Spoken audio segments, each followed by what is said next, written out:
दोस्तों आज मैं बात करता हूं उन विद्यार्थियों के लिए जो बार बार कहते हैं कि हम बहुत पढ़ते हैं लेकिन याद नहीं होता। दोस्तों आज हम 5 सूत्रों को लेकर यहाँ बात कर रहे हैं, इन पर आपको विशेष रूप से ध्यान रखना है, ध्यान देना है।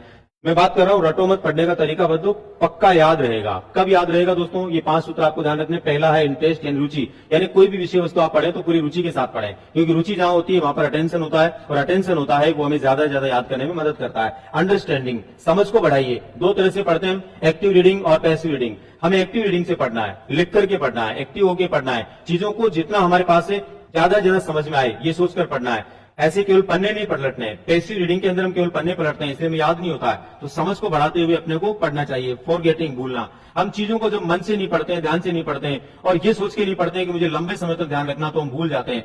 भूलने की आदत को सुधारने के लिए हमें प्रैक्टिस करने की जरूरत है, लिख करके अभ्यास करके पढ़ने की जरूरत है।